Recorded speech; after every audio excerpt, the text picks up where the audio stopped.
आज तक रेडियो सुनता है सारा जहां। हो जैसे बिना बात अफगानिस्तान का बज गया भैया बैंड। हाँ, हो जैसे बिना बात अफगानिस्तान का बज गया भैया बैंड। हो जैसे बिना बात। गाना तो ये सुना होगा। साल था 2001 जब अफगानिस्तान का बैंड बजा और बैंड बजाने वाला देश था अमेरिका और वजह थी 9/11।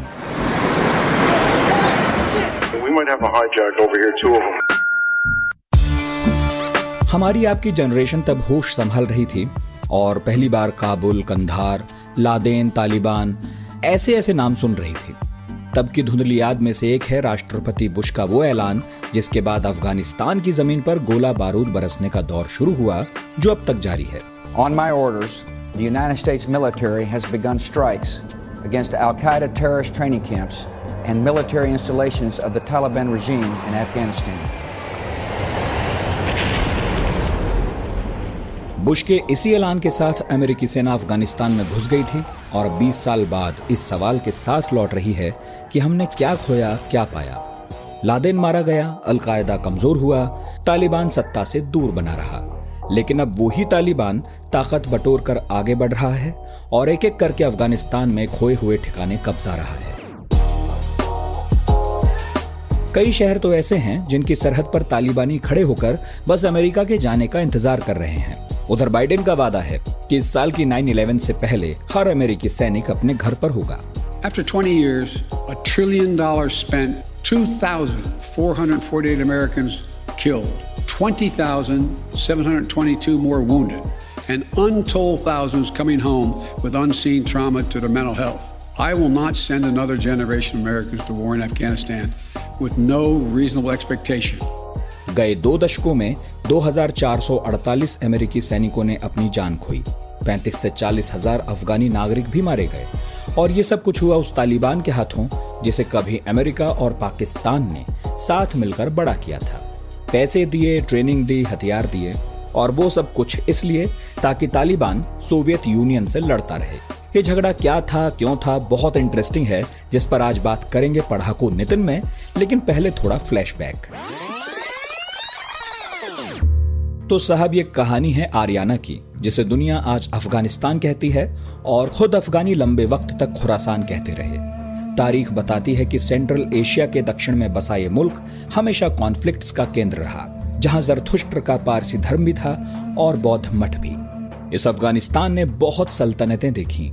इनमें ग्रीक बैक्टीरियंस थे, कुषाण सासानी थे, तुर्क शाही, हिंदू शाही, गजनवी थे, गौरी, खिलजी, लोदी, सूर मुगल भी थे और इसी की हिंदू कुश वैली से गुजरकर कितनों ने भारत पर धावा बोला, मसलन सिकंदर, तैमूर लंग वगैरह वगैरह।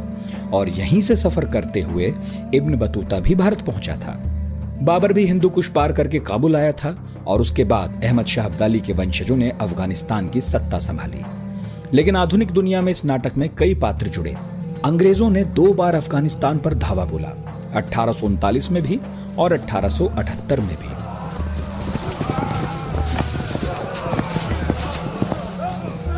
खैर, दोनों बार अंग्रेज जीत कर भी हारे और लौट आए। उन्हें तब पता चला कि अफगानिस्तान में घुसना तो आसान है लेकिन टिकना और निकलना नहीं। तय हुआ कि अफगानिस्तान आजाद रह ले लेकिन बस रूसियों को वहां ना बसने दे। लेकिन ज्यादा दिन अंग्रेजों का यह इंतजाम भी नहीं चला। 1919 के आसपास एक अफगान किंग अमानुल्लाह हुए। मॉडर्न अफगानिस्तान उन्हीं की देन था। उन्होंने जंग के मैदान में अंग्रेजों को धोया और अफगानिस्तान में जबरदस्त सुधार किए। महिलाओं की पढ़ाई लिखाई, गुलामी प्रथा का खात्मा, बुर्के को मैंडेटरी ना मानना, सब इसमें शामिल था। उसके बाद कई शासक गद्दी पर चढ़े और अगले वारिसों ने बुरी तरह नीचे उतारे। लेकिन 1963 में प्रधानमंत्री हुए दाऊद खान, जिन्होंने अफगानिस्तान से राजशाही हमेशा के लिए खत्म कर दी। लेकिन अफगानिस्तान की किस्मत में लोकतंत्र कहां था। सोवियत यूनियन के प्रभाव में वहां कई राष्ट्रपति आए और कई गए। 1989 में एक राष्ट्रपति ताराकी का कत्ल हो गया। सोवियत को डर सताया कि नया राष्ट्रपति उसके दुश्मन अमेरिका की गोद में न बैठ जाए। बस घुस गया सोवियत यूनियन सेना लेकर अफगानिस्तान में। कुछ अफगान जो खुद को मुजाहिदीन कहते थे, सोवियत से लड़ने निकल आए। उनका साथ दिया ऑब्वियसली अमेरिका और पाकिस्तान ने, यूएन में खुलकर और अफगानिस्तान की जमीन पर चोरी छिपे। करीब 9 साल तक सोवियत एक महंगी और बिना मंजिल की लड़ाई लड़ता रहा। फाइनली सेनाएं वैसे ही लौटी जैसे आज अमेरिका की लौट रही हैं। उसके साथ ही बिखर गया सोवियत यूनियन और जो रह गया वो कहलाया रूस। रूसियों का जाना था और जो बंदूकें अब तक उन पर चल रही थीं वो आपस में चलने लगीं। सिविल वॉर में बने पावर वैक्यूम का फायदा उठाया तालिबान ने, जिनमें उन पश्तूनों की भरमार थी जिन्हें देश की सत्ता में भागीदारी नहीं मिली थी। धीरे धीरे उन्होंने करीब करीब सारे अफगानिस्तान को काबू में कर लिया और सरकार चलाने लगे। आगे की कहानी सब जानते हैं कि कैसे तालिबान ने ओसामा बिन लादेन को पनाह दी, कैसे कंधार प्लेन हाईजैक में उसने पाकिस्तानी आतंकियों का साथ दिया, कैसे वो कश्मीर में तेज हुए आतंकवाद को खाद पानी देने वालों में शामिल रहा। आज के पॉडकास्ट में बात करेंगे मोहम्मद ज़ीशान से। ज़ीशान कोलंबिया यूनिवर्सिटी से इंटरनेशनल अफेयर्स पढ़े हैं, जिसके बाद उन्होंने न्यूयॉर्क में यूनाइटेड नेशंस में भारतीय डेलीगेशन के साथ काम किया। फिर आप बतौर कंसल्टेंट मिडिल ईस्ट की कई सरकारों को इकोनॉमिक और पॉलिटिकल मॉडर्नाइजेशन पर सलाह देने का काम भी करते रहे। 2017 में इंटरनेशनल कोर्ट ऑफ जस्टिस में इंडिया का चुनाव हुआ था, जिसकी स्ट्रेटेजी बनाने में ज़ीशान शामिल थे। और ये खास इसलिए है क्योंकि 1946 से ये पहली बार हुआ था जब ब्रिटेन को तो सीट नहीं मिली लेकिन इंडिया ने जीती। ज़ीशान अफगानिस्तान की घटनाओं को करीब से देखते पढ़ते समझते रहे हैं और हाल फिलहाल देश विदेश के अखबारों में उसे लेकर काफी कुछ लिखते हैं। तो ज़ीशान से डिस्कस करेंगे कि अफगानिस्तान का भविष्य क्या होगा, क्यों ये देश इंटरनेशनल पॉलिटिक्स के लिहाज से हमेशा इंपॉर्टेंट रहा है, भारत की चिंताएं अफगानिस्तान में क्या हैं, तालिबान असल में क्या है, कौन है, और क्यों ज़ीशान को लगता है कि धीरे धीरे अफगानिस्तान सऊदी अरब जैसे सिस्टम से चलने लगेगा।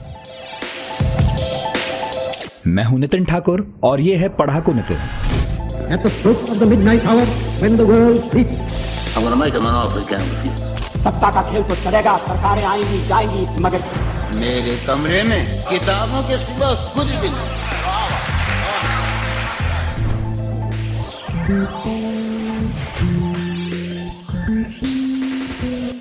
हेलो ज़ीशान जी, क्या हाल है?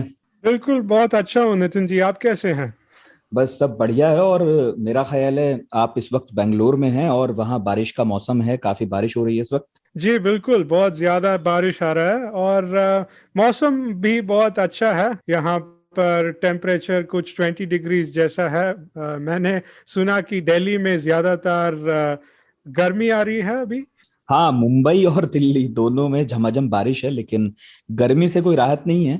और कह सकते हैं मौसम अच्छा है, लेकिन अफगानिस्तान जो हमारा आज का टॉपिक है, वहाँ का मौसम कुछ खास अच्छा नहीं लग रहा है। और अभी हाल ही में हमने एक बड़े उभरते पत्रकार को, फोटो जर्नलिस्ट को भी खोया अफगानिस्तान में।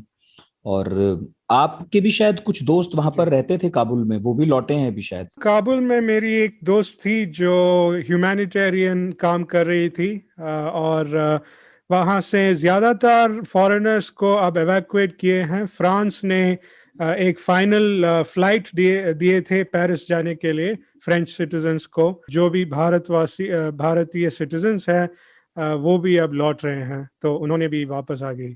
वो भी वापस आ गए हैं। तो अभी हम ये देख रहे थे कि काफी कुछ तो ठीक हो रहा था अफगानिस्तान में। मैंने देखा कि हमारे बहुत सारे यूट्यूबर्स जो इंडियन हैं वो भी घूमने निकले थे और बहुत सारी चीजें वहां से भेज रहे थे। हम भी देखकर खुश हो रहे थे कि चलो कभी अफगानिस्तान जाने का मौका मिलेगा। लेकिन अब तो जिस तरह की खबरें आ रही हैं तो लगता तो नहीं है कि जल्दी मिलने वाला है। आपको क्या लग रहा है? आपने इंटरनेशनल रिलेशंस की पढ़ाई की है, मिडिल ईस्ट के देशों के साथ इतना सारा काम किया है, न्यूयॉर्क में आप लंबे वक्त रहे, अफगानियों से भी मुलाकातें हुई होंगी। तो अभी जो माहौल चल रहा है और वहां से जो खबरें आ रही हैं, तो क्या लग रहा है थोड़ा आने वाले वक्त के हिसाब से? अभी एक प्रेडिक्शन पूछ रहा हूँ। देखिए, ये जो हो रहा है अब, ये थोड़ा सा इनएविटेबल था, क्योंकि अफगानिस्तान में ऐसा होता है कि माइट इज राइट पॉलिटिक्स होता है। और कई सालों से ये अफगान गवर्नमेंट के जो सेना है, ये बहुत डिफिकल्टी के साथ, अमेरिकन असिस्टेंस के साथ ही गवर्नमेंट चल रहा था। और तालिबान को जो डर था वो सिर्फ अमेरिकन मिलिट्री के साथ डर था। और जब अमेरिकन ट्रूप्स वापस जाने का अनाउंसमेंट हो गया तो तालिबान को इसका खुशी हो गया और आशा था उनको कि जब अमेरिका वापस लौट जाएगा तो उनको अफगानिस्तान वापस मिल जाएगा। तो ऐसा ही एक ऐसा एनालॉजी दे तो ऐसा लग रहा था कि टैप जो खुल रहा था वो ओपन टैप था, और उसका जो पानी आ रहा था वो अमेरिकन आर्मी ने उसको अपने कब्जे से टैप को बंद रखा था, और अब जो अमेरिकन असिस्टेंस चल गया तो फिर टैप वापस फुल थ्रॉटल ओपन हो गया और अब पानी आ रहा है जो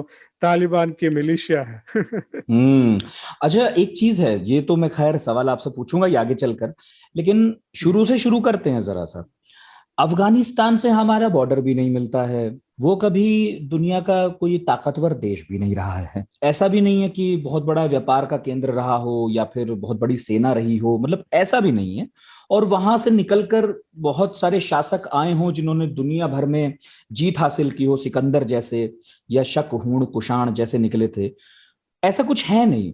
लेकिन मैं अभी की नहीं बल्कि पुरानी बात भी कह रहा हूं, एक अफगानिस्तान के साथ सभी का बड़ा कनेक्शन है, मतलब दुनिया में जो बड़ी ताकतें हैं वो भी अफगानिस्तान को बहुत इंटरेस्टिंग वे में देखती हैं, उनकी दिलचस्पी है। हम भी परेशान रहते हैं कि अफगानिस्तान में क्या होगा, क्या होने जा रहा है, क्या है उस मुल्क में ऐसा कि हर कोई चाहता है कि उसके बारे में हम सब जानकारी रखें और वो कहीं हमारे हाथ से ना निकल जाए, हमारे खिलाफ ना हो जाए। देखिए, अफगानिस्तान में ज्यादातर जो इम्पोर्टेंस होता है वो जोग्राफिकल इम्पोर्टेंस होता है। तो अगर आप मैप पर देखें तो अफगानिस्तान का लोकेशन ऐसा है कि जो भी लैंड रूट है यूरोप से एशिया तक, अगर कोई यूरोप से भारत को या फिर यूरोप से चाइना जाना चाहते हैं और लैंड रूट में जाना चाहते हैं तो वो ज्यादातर अफगानिस्तान से ही जाना पड़ेगा, क्योंकि वो ऐसा जोग्राफिकल लोकेशन है।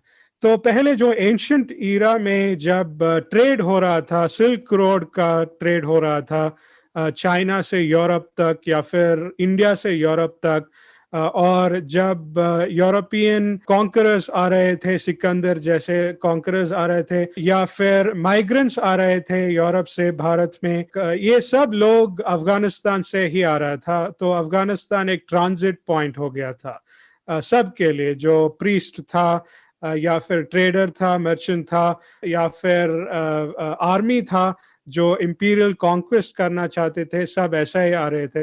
तो ज्योग्राफी इसका ज्यादातर इम्पोर्टेंस है वहां पर। अच्छा, तो आप मुझे कह रहे हैं कि बेसिकली वो जिस तरह से जहां पर स्थित है, जो उसका भूगोल है, उसकी वजह से बहुत इंपॉर्टेंट हो जाता है। जी बिल्कुल। तो भूगोल तो जैसे मैं उसका देख भी रहा था तो ज्यादातर इलाके में वहां पर या तो रेगिस्तान जैसा है या बहुत ऊंचे ऊंचे पहाड़ हैं। हिंदू कुश में तो खैर वो बसा ही है। जिस भूगोल की वजह से सब उसमें दिलचस्पी रखते हैं, वही भूगोल कहीं उसे परेशान भी तो रखता होगा। कोई बहुत विकसित देश तो है नहीं वो, ना कभी था। नहीं, बिल्कुल। यहाँ पर जो नेविगेशन होता है वो बहुत डिफिकल्ट होता है अगर कोई फॉरेन देश से आए तो, और इसीलिए ज्यादातर इतिहास में जब भी एक सुपर पावर अफगानिस्तान को जाते हैं तो अफगान की जो लोकल ट्राइब्स है उनके साथ वो लड़कर जो भी उनका टेक्नोलॉजी होता है वो सब इस्तेमाल करके भी वो हार जाता है। यानी अगर वो थोड़ा सा जीत भी जाए तो वो जीत ज्यादा सस्टेनेबल नहीं होता है, क्योंकि कोई विदेश से आकर वहां पर रह नहीं सकते हैं। वेदर बहुत डिफिकल्ट होता है, टेरेन बहुत ही कंफ्यूजिंग होते हैं। तो जो भी लोकल मिलिशियाज या लोकल ट्राइब्स होते हैं वो सब वहां पर ज्यादा फेमिलियरिटी के साथ जो रहते हैं, उनको वहां का जो टेरेन होता है, कहाँ पर केव होता है, कहाँ पर वैली होता है, कहाँ पर जाकर छुप सकते हैं, ये सब लोकल ट्राइब्स को ज्यादा से ज्यादा जो नॉलेज होता है। तो इसके साथ स्ट्रेटेजिकली विदेश का आर्मीज वहां पर जाकर compete नहीं कर सकते हैं। और अफगानिस्तान को कोई अभी तक जैसे भारत को ब्रिटिश ने कॉलोनाइज किए, ऐसा कॉलोनाइज नहीं कर पाए हैं ज्यादा वक्त के लिए। इनफैक्ट कमाल की बात तो ये है कि मैं पढ़ रहा था कि ब्रिटिशर्स ने आसपास कॉलोनी बनाई, अफगानिस्तान पर हमले भी किए, लेकिन अफगानिस्तान को उन्होंने छोड़ दिया। मतलब 47-48 में जब वो भारत से जा रहे थे तो भी अफगानिस्तान एक आजाद मुल्क था और पूरे दौर में आजाद मुल्क ही रहा वो। जी, ये बिल्कुल सही है। अफगानिस्तान में ब्रिटिश एम्पायर ने जो कॉन्क्वेस्ट किया था, लेकिन वो जो कॉन्क्वेस्ट किया था वो कॉलोनियल कॉन्क्वेस्ट नहीं था। उनका ये ऑब्जेक्टिव नहीं था कि जैसे भारत में राज कर रहे थे ऐसा अफगानिस्तान में जाके राज करना चाहिए। वो मान रहे थे कि अफगानिस्तान में ऑक्यूपेशन हो जाए, क्योंकि वहाँ पर पड़ोस में जो था रशियन एम्पायर था उस वक्त, और ब्रिटिश एम्पायर को का स्ट्रैटेजी था कि अगर रशियन एम्पायर अफगानिस्तान में जाकर ऑक्यूपेशन कर दिया तो फिर रशियन एम्पायर भारत के बिल्कुल करीब आ जाएंगे और रशियन जो सेना है वो दिल्ली का भी करीब आ सकते थे। तो इसीलिए वो इसको प्रिवेंट करने के लिए ब्रिटिश स्ट्रैटेजी था कि अफगानिस्तान को एक बफर स्टेट की तरह इस्तेमाल करें ताकि रशिया वहां पर आकर नहीं घुस पाए। लेकिन फिर भी ऐसा जो लिमिटेड ऑब्जेक्टिव है ये भी ब्रिटिश एम्पायर ठीक तरह से फुलफिल नहीं कर पाए। वहां पर जो भी हमला ब्रिटिश एम्पायर ने कई देशों में, दुनिया में कई देशों में किए थे, साउथ अफ्रीका में किए थे, भारत में किए थे, कैरिबियन में किए थे और अमेरिका में भी किए थे स्पेनिश एम्पायर के खिलाफ। कई देशों में ब्रिटिश एम्पायर का जीत हुआ था, लेकिन अफगानिस्तान में कई अटेम्प्ट्स के बाद भी कुछ थोड़ा सा जीत हुआ था, लेकिन सस्टेनेबल ऐसा जीत नहीं हुआ था जैसा उनका ऑब्जेक्टिव था। और ये आप 19th सेंचुरी की बात कर रहे हैं बेसिकली? जी बिल्कुल। अच्छा, इसमें मुझे याद आया आपकी इस बात से कि जो अफगानिस्तान पर कब्जा करने की कोशिश थी या फिर अफगानिस्तान को अपने साथ रखने की कोशिश थी, वो ब्रिटेन की भी थी, सोवियत यूनियन की भी थी।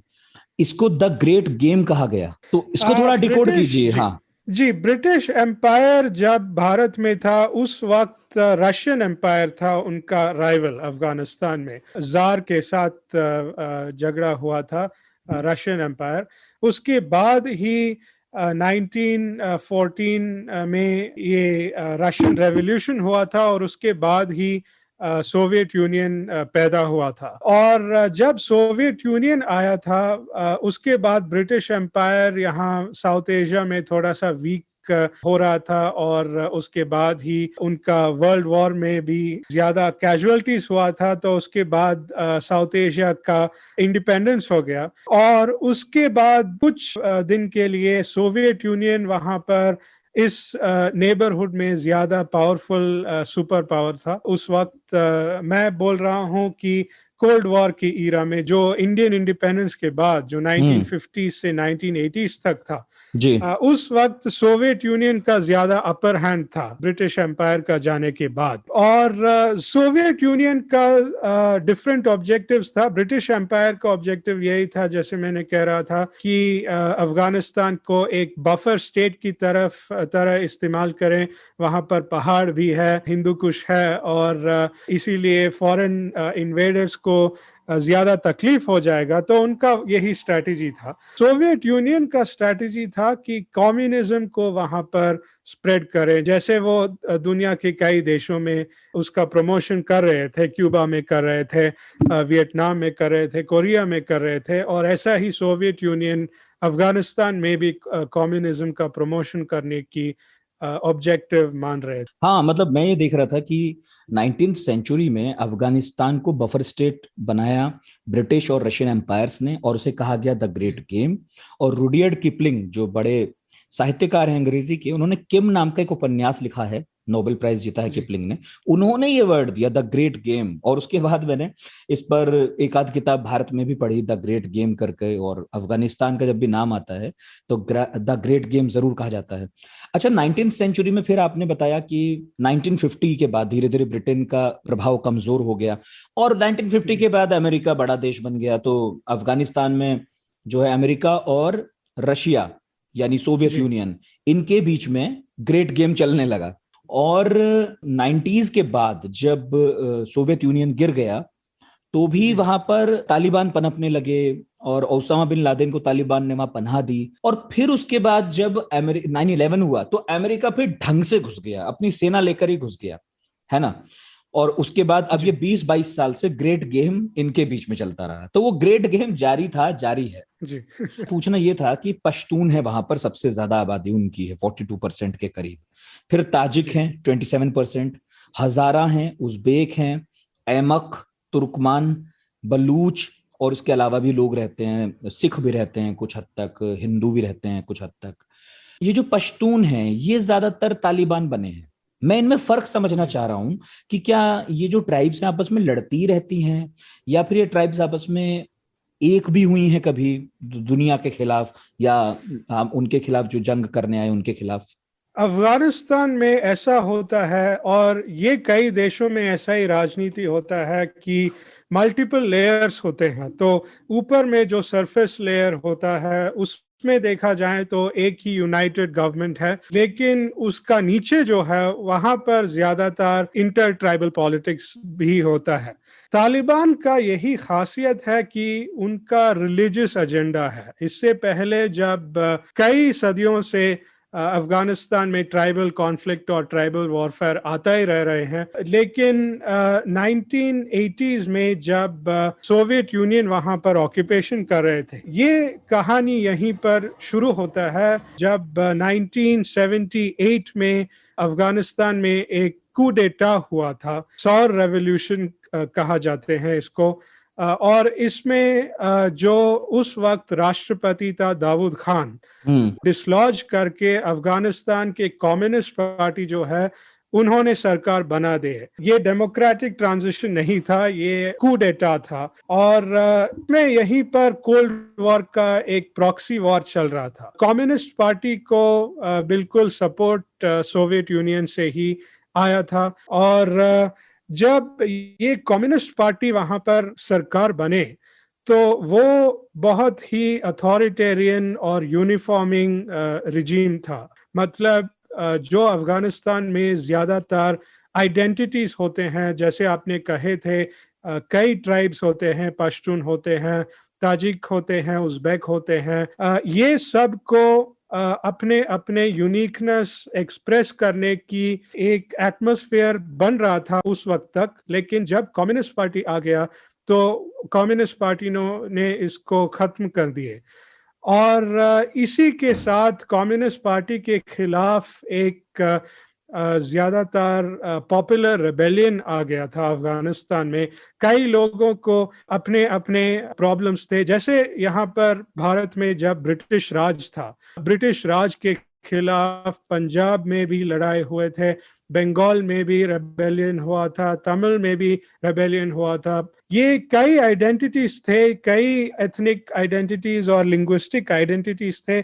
उनका एक ही कॉमन कॉज था उस वक्त कि ब्रिटिश राज के साथ लड़ाई हुए, और ऐसा ही अफगानिस्तान में भी कम्युनिस्ट पार्टी के रिजीम के अंदर ऐसा ही हुआ था। तो इस वक्त में एक अपॉर्चुनिटी देखकर अमेरिका ने घुस आए यहाँ पर। डायरेक्टली उन्होंने अपनी मिलिट्री को वहाँ पर नहीं भेजे थे, लेकिन प्रॉक्सी वॉर लड़ाए थे सोवियत यूनियन के फोर्सेस के खिलाफ और कम्युनिस्ट पार्टी के खिलाफ, और इसमें घुस आए मुजाहिदीन, या मतलब वहाँ पर जो पश्तून ट्राइब्स थे और अन्य कोई भी ट्राइब्स थे, उनको एक रिलीजियस इंडोक्ट्रिनेशन और प्रोपेगेंडा देकर सऊदी अरेबिया, पाकिस्तान, ऐसा देशों के साथ, उनका अप्रूवल के साथ, उनका प्रमोशन के साथ आइडियोलॉजिकली उनको रिलीजियस कलर दिए थे ये कम्युनिस्ट पार्टी के खिलाफ लड़ने का जो रेबेलियन हो रहा था। और यही रिलीजियस अपराइजिंग के साथ तालिबान आ गए थे अफगानिस्तान में। तो ये ट्राइबल कॉन्फ्लिक्ट से ज्यादा रिलीजियस कॉन्फ्लिक्ट बन गया था तालिबान के साथ, और ये सोवियत ऑक्यूपेशन के खिलाफ जो रेबेलियन हुआ था इसके साथ। हाँ, मतलब बेसिकली हम 19th सेंचुरी के बाद की अभी बात कर रहे हैं। इंग्लैंड तो लड़ाई हार गया था अफगानिस्तान से, तो चुपचाप बैठ गया, उसने कहा ठीक है, बस अपना जो है ये जो भी है ठीक रहे, हम वहां जाके लड़ेंगे नहीं। फिर 1950 के बाद उस पर रूस का ज्यादा हाथ रहा, जिसके बाद मतलब सोवियत यूनियन का, जिसके बाद अभी आप बता रहे थे कि जहीर शाह जो हैं वो जी, रूस की जी। तरफ से बनाए गए थे वहां के राजा, और जिनको फिर जो वहां पे कू हुआ दूसरा 1978 में, उसके बाद क्या हुआ, एक सेकंड कू हुआ, उसमें क्या हुआ कि उसमें फिर तालिबान आ गया, ऐसा कह रहे हैं आप? जी, बिल्कुल। और फिर उसके बाद वो लड़ते जीतते अपना वहां पर काम करते रहे, फाइनली 1990 में जब पूरी जी, तरह से सोवियत यूनियन ढह गया तो तालिबान का ही राज आ गया। तालिबान पर लेकिन जी। कौन राज करता है, मेरी ये समझ में आज तक बात नहीं आई। पहले मुल्ला मोहम्मद उमर का नाम लिया जाता था, उनका नेता कौन होता है, जी। कैसे चुना जाता है? तालिबान बहुत ही एक सीक्रेट ऑर्गेनाइजेशन है। मैं आपको ये एक दिलचस्प कहानी बताता हूँ इसका। हम्म। मुल्ला उमर का जब मौत हुआ था, और मौत होने के बाद भी 3 साल तक किसी को भी ये पता नहीं चला कि मुल्ला उमर अब नहीं रहे। हम्म। और 3 साल के लिए सब दुनिया में ऐसा मान रहे थे कि मुल्ला उमर ही तालिबान का चीफ है। ओके। लेकिन तालिबान इस बात को बहुत अच्छी तरह से छुपे थे। किसी को भी पता नहीं चला कि मुल्ला उमर 3 साल से मौत हुआ था, और कोई उनका एक लीडरशिप कंफ्यूजन हो गया उस वक्त दुनिया में। लेकिन तालिबान में ये कंफ्यूजन नहीं हुआ था। तालिबान ऐसा होता है, उनका एक सीक्रेट ऑपरेशन होता है, क्योंकि वो गरिल्ला फोर्स होते हैं, केव्स में छुपा होते हैं। लेकिन उनका ये स्ट्रैटेजी भी होता है कि उनका लीडरशिप का थोड़ा सा सीक्रेसी हो जाए। और मुल्ला उमर जब लीडर था तो उनका ज्यादातर एक सेंट्रलाइज्ड लीडरशिप था।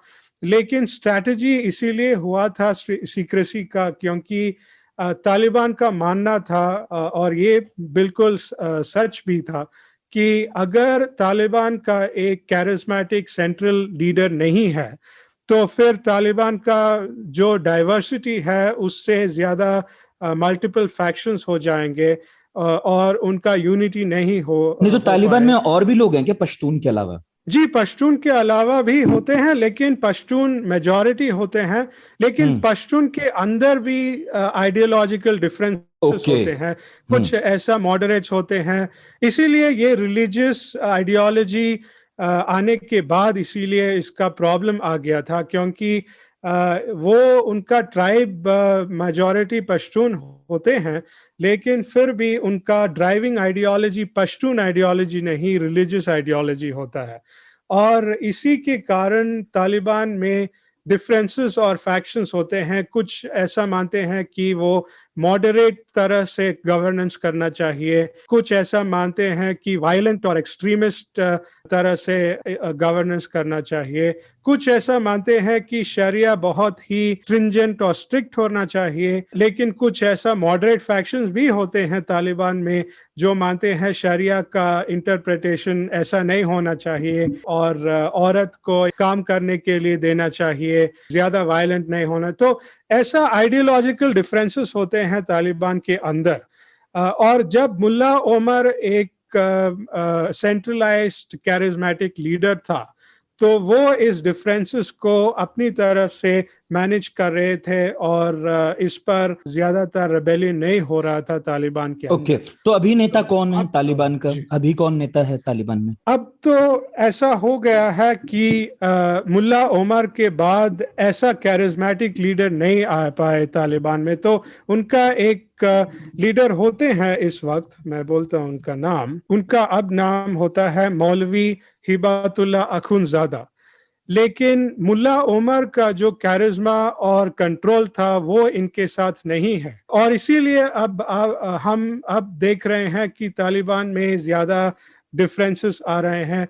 मैं ये बात कहता हूं आपको नितिन जी, जब मैं न्यूयॉर्क में था यूनाइटेड नेशंस में, वहां पर मेरा मुलाकात हुआ था एक नॉर्वेजियन डिप्लोमेट के साथ, जो अफगानिस्तान में तालिबान के साथ मीडिएशन कर रहा था। उस वक्त तो नेटो ऑक्यूपेशन था, अमेरिकन फोर्सेस तो वहां पर था, लेकिन नॉर्वे और ऐसा नॉर्वे स्वीडन ऐसा कई देशों वहां पर अपने एफर्ट्स कर रहे थे मीडिएशन करने के लिए। और ये डिप्लोमेट मेरे साथ, जब मैंने उनके साथ बात किया, उन्होंने बताया था कि दुनिया में कई लोग ऐसा मानते हैं कि तालिबान एक मोनोलिथिक या यूनिफॉर्म एंटिटी है, मानते हैं कि तालिबान टेररिस्ट हैं और अल-कायदा के तरह एक जब अल-कायदा ओसामा बिन लादेन के अंडर था, अब भी अल-कायदा एक बहुत ही यूनाइटेड एंटिटी है और कई लोग तालिबान को भी ऐसा ही मान रहे थे। लेकिन वो डिप्लोमेट मेरे साथ बोल रहा था कि जब मुल्ला उमर का मौत हो गया था तो तालिबान में लीडरशिप क्राइसिस हो गया था और इसी के साथ आइडियोलॉजिकल डिफरेंसेस आ गए। तो उन्होंने बोला था कि इसीलिए तालिबान में जो आइडियोलॉजिकल डिफरेंसेस है, इसी के कारण अब दुनिया को या इंटरनेशनल कम्युनिटी को वहां पर अपॉर्चुनिटी था। उस वक्त 2016 में बात हो रहा था मेरा उसके साथ और वो बोल रहा था कि हमें ये डिफरेंसेस और आइडियोलॉजिकल डिविजन्स को एक्सप्लॉइट करना चाहिए। कुछ ऐसा होते हैं मॉडरेट, उनके साथ कैरेट एंड स्टिक अप्रोच होना चाहिए। कैरेट्स देना चाहिए मॉडरेट फैक्शंस को, स्टिक देना चाहिए एक्सट्रीमिस्ट फैक्शंस को। ऐसा एक स्ट्रैटेजी करना चाहिए, वो बोल रहा था। तो अब भी तालिबान में यही एक सिचुएशन है। वो आइडियोलॉजिकल डिफरेंसेस और फैक्शनलिज्म आज भी नहीं गए हैं, लेकिन अब तालिबान में एक ही यूनिफाइंग फैक्टर होता है, वो लीडरशिप नहीं होता। लेकिन तालिबान अब मानते हैं कि उनका लेवरेज है, उनका अपर हैंड है। तो अगर वो अपने डिफरेंसेस को इस वक्त चुप करके बैठ जाएं तो शायद उनको पावर रखने के लिए ज्यादा अपॉर्चुनिटी होगा। तो अब एक थोड़ा सा काम बिफोर द स्टॉर्म जैसा सिचुएशन है मेरे और कुछ ऐसा नहीं है कि कुछ जैसे कुछ एक सोफिस्टिकेटेड तालिबान दिखने लगा है अब। मतलब एक ऐसा तालिबान है जिसे अमेरिका भी एक्सेप्ट करने को तैयार है। एक ऐसा तालिबान है जो भारत से भी बातचीत करता है। एक ऐसा तालिबान है जो ये कहता है कि हम महिलाओं को स्कूल में जाने देंगे और जो जैसा चल रहा है वैसा होने देंगे, हमें कोई दिक्कत नहीं है, हम सब मिलकर एक अफगानिस्तान बनाएंगे।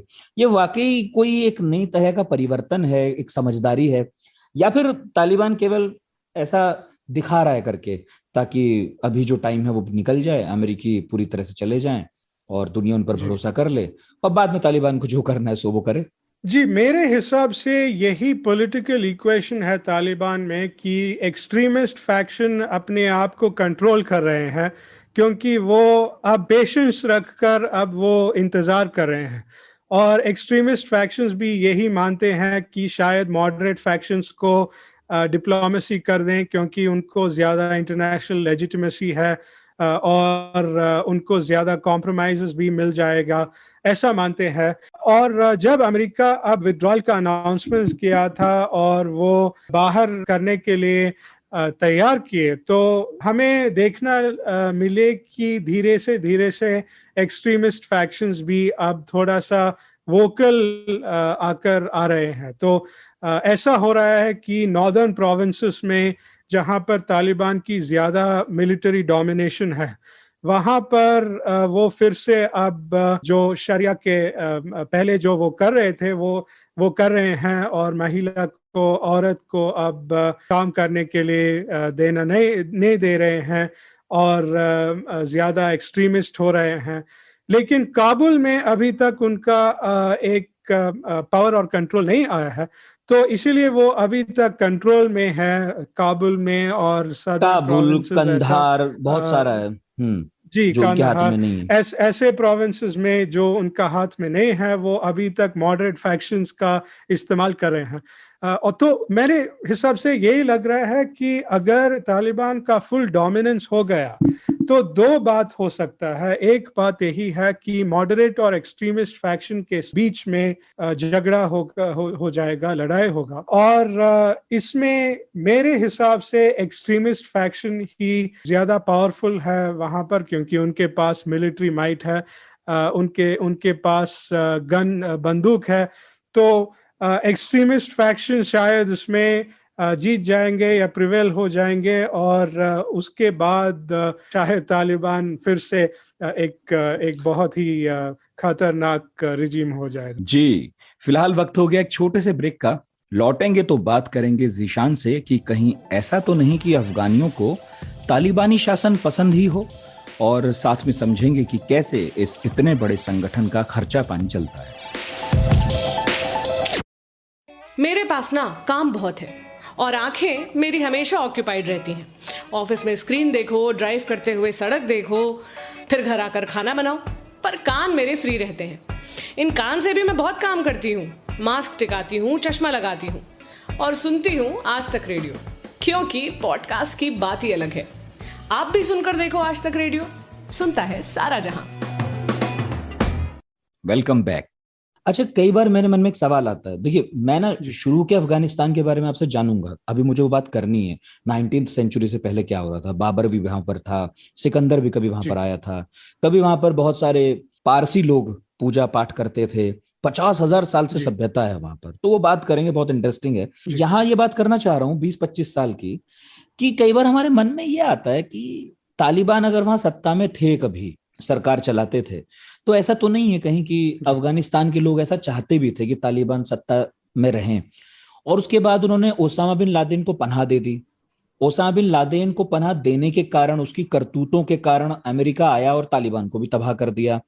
और अब तालिबान के मैं स्पोक्स पर्सन को सुन रहा था, तो उन्होंने यही कहा कि आप खुद सोचिए कि रातों रात इतने इलाके हमारे पास आ गए, 2/3, ऐसा कैसे मुमकिन है हम सब जीत से चले जाएंगे?